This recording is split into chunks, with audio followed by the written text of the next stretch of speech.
রাত পোহালেই পুরান ঢাকার আকাশ জুড়ে শুরু হবে ঐতিহ্যবাহী সাকরাইন ঘুড়ি উৎসব। ইংরেজি ক্যালেন্ডারে 14 জানুয়ারি পালিত হবে এই উৎসব। আগে যেখানে 14 ও 15 জানুয়ারি 2 দিন ধরে সাকরাইন পালিত হতো, এবার তা সীমিত থাকবে একদিনেই।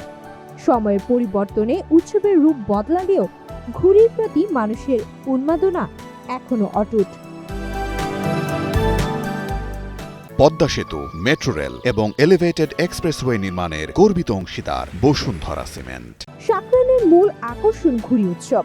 পুরান ঢাকার নীল আকাশে বাহারি রঙের ঘুড়ির সমারোহ প্রতি বছরের মতো এবারও দেখা যাবে। এক সময় সনাতন ধর্মাবলম্বীদের মধ্যে সীমাবদ্ধ থাকলেও এখন সাকরাইন হয়ে উঠেছে পুরান ঢাকার সর্বজনীন উৎসব। সব ধর্ম, সব বয়সের মানুষের অংশগ্রহণে দিনটি পরিণত হয়েছে সামাজিক মিলন মেলায়।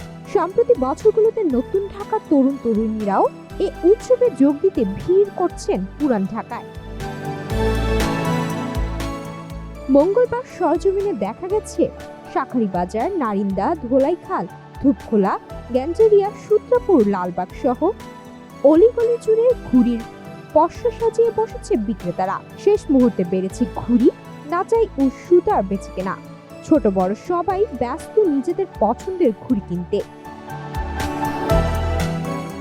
বিক্রেতারা জানান, ভুয়াদার, চক্ষুদার, দাবাদার, রুমালদার, চিরদার, রকেট, স্টার, টেক্কা, সিংদার, রংধনু ও লাল ঘুড়ির চাহিদা বেশি। ঘুড়ির দাম 5 টাকা থেকে শুরু করে মান ও আকার ভেদে 300 টাকা পর্যন্ত। নাটাই বিক্রি হচ্ছে 100 থেকে 700 টাকায়, আর সুতার দাম 80 টাকা থেকে 3000 টাকা পর্যন্ত। স্থানীয় বাসিন্দারা জানান, আগের মতো সাকরাইনের জৌলুস এখন আর নেই। সামাজিক বন্ধন দুর্বল হওয়া, তরুণদের আগ্রহ কমে যাওয়া এবং অতিরিক্ত ডিজে পার্টি ও আতশবাজির কারণে উৎসব তার নিজস্ব ঐতিহ্য হারাচ্ছে। অনেকের মতে ডিজে পার্টি এখন সাকরাইনের বিস্ফোরা হয়ে দাঁড়িয়েছে। তবে উৎসবের দিন সকাল থেকেই ছাদে ছাদে ঘুড়ি ওড়ানোর উন্মাদনা শুরু হয়। বেলা 12টার সঙ্গে সঙ্গে আকাশ ভরে ওঠে ঘুড়িতে। চলে কাটাকাটি খেলা। সন্ধ্যায় আতশবাজির ঝলকানিতে আলোকিত হয় পুরান ঢাকার আকাশ। ঘরে ঘরে তৈরি হয় পিঠা। যদিও শ্বশুরবাড়ি থেকে জামাইদের ঘুড়ি ও পিঠা পাঠানোর ঐতিহ্য এখন প্রায় বিলুপ্ত। ব্যবসায়ীরা আশা করছেন, রাতভর ও আগামীকাল বিকেল পর্যন্ত ঘুড়ির ভালো বেচাকেনা হবে।